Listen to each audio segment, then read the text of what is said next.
Okay, good afternoon po ulit. Ang last video po natin ngayon is yung sasagutin natin yung isa sa mga katanungan. Kasi itong Raptor po, meron po itong feature ng paddle shifter. So unang-una, para saan nga po ba ang paddle shifter? So ito po yung plus means magdadagdag tayo ng gear, and minus is less. Okay? So kailan po yan ginagamit? Okay? May dalawang modes po yan. Kung nakalagay po tayo sa drive, active pa rin po yan kahit nasa drive tayo.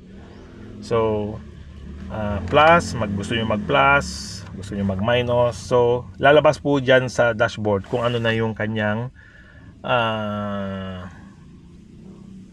current position ng transmission. Okay?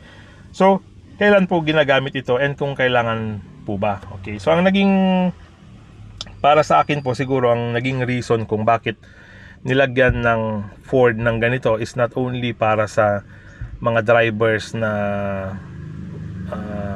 nafi-feel nila kaagad kung yung sasakyan is kulang or sobra. Okay? So first, punta po muna tayo sa auto, which is nasa drive mode tayo, nasa automatic transmission mode talaga tayo. Although this is an automatic transmission, pero drive na full automatic yung ating setting. Okay? So may mga instances po na let's say o-overtake tayo, kulang, parang dahil 10 speed po ito, 10 speed transmission, which is nabanggit ko po kanina sa isang vlog natin sa 5 years na kung hindi ako nagkakamali, pa-correct na lang po ako sa mga nakakaalam. Itong technology na to is technology ng Ford Mustang, which is 10 speed automatic. So ganun po karami yung gear nito, 10 speed po. Okay? So dahil 10 speed po siya, ang magiging mangyari is malaro yung transmission based sa current situation ng sasakyan. And yun din po ang isang reason kung bakit napakabilis po ng Raptor. Ang Raptor po, pag inapakan nyo yung accelerator, talagang ibibigay niya kaagad kung ano yung demand ninyo. Kasi dahil po sa 10 speed niya, at the same time coupled with bi-turbo. Dalawang turbo po ito. Kaya lang yung displacement po, ang nangyari, medyo maliit, which is 2.0 diesel. So ang ginawa nila to augment for that power is naglagay sila ng dalawang turbo. So yun po. So may mga instances po na let's say mag-overtake tayo lalo pag akyatan. Let's say nasa bundok tayo at mag-overtake tayo sa truck. May mga time po na parang hindi pa siya nag-shift. So ang gagawin po natin is dito natin siya babawasan. Para po makahabol yung kailangan nating demand na speed para po safe yung overtaking natin. And then the other way naman po, may mga time na parang nasa palusong tayo, pababa, and then hindi pa nagmo-move yung transmission. So pwede na po niyang dagdagan para po hindi, kasi nakikita nyo sa RPM masyado na siyang mataas, and then sa tingin nyo pwede naman kayo magdagdag ng isa pa. So pipindutin nyo na po yung plus. Parang fino-force po ninyo, binabypass ninyo yung automatic transmission function niya. Kumbaga driver's decision kung kailan kayo magbabawas and magdadagdag based sa demand ninyo. Okay? Yun po yung sa automatic mode niya. Ngayon, kung meron na palang D at nagagawa naman siya na kung gusto nyong i-bypass yung automatic, kaya nyo naman gawin sa minus and plus. Okay? So ano pang gamit ng M?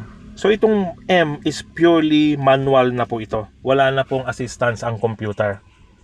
So kung nilagay nyo sa M at nilagay nyo to sa 1 or 2, hindi po aalis yon. Hindi po aalis sa transmission na yon. Hindi po aalis sa gear na yon until may intervention kayo sa plus or minus. So saan po natin ginagamit yon?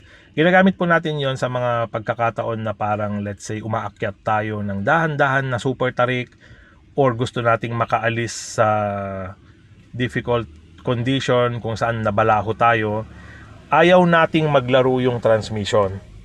So doon po natin nilalagay sa M mode para kung ano yung sinelect nating position using paddle shifter, doon lang siya, hindi siya aalis. Ngayon, pwede nyo bang gamitin sa normal driving? Let's say, okay, gusto nyo lang for fun kasi meron pong time na okay, gusto nating maglaro. So, plus, tayo ang maglalaro ng plus and minus. Ginawa ko po yun pero hindi siya effective kasi napakarami po nung gear na 10 para maglaro tayo sa plus and minus. Nakakapagod po sa kamay. And then meron pong isang issue yun, kaya hindi siya, para sa akin hindi siya enjoyable. Kasi po, ang tahimik ng makina.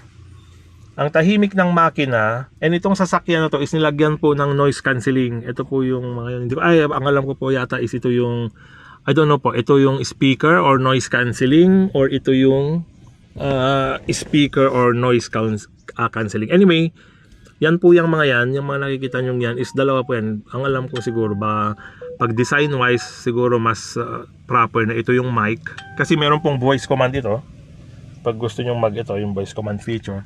So kung magsasalita ka, nakaharap ka, mas kuan nga naman na ma-pick up nung sound ito dito. So malamang ito po yung mga noise cancelling niya. Okay, ayun po, may isa pa doon. So ibig sabihin po, pag sinara nyo itong cabin, nag-i-start siyang mag-eliminate ng noise. Kaya pagdating sa comfort, isa po yan sa comfort na binibigay ng cabin ng Raptor, yung noise cancelling.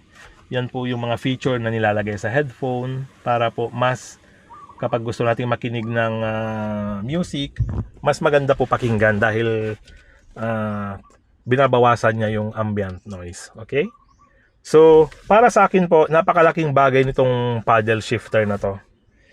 Kasi nga po, iba-iba yung terrain or yung road conditions na pinupuntahan natin. So, and then sa design niya na 10 speed, napakalaking bagay po. So, yun po ang answer ko kung talagang kailangan ba itong paddle shifter na to. So, kailangan po siya talaga sa design ng Raptor. Kasi ginagamit na po natin ito ng 5 years. And so far, nagamit na po natin ito ng ilang beses. So, yun po, gagamitin lang natin kung kailan talaga siya kailangan. Pero, yun po, kung tatanungin natin, yes, dahil dito po sa feature. Hindi ko alam kung same, natatandaan ko parang same pa rin po yata naman yung transmission engine ng second gen. Ang mababago lang totally is yung diesel, gasoline engine na 3.0. V6 yata po yan. Okay?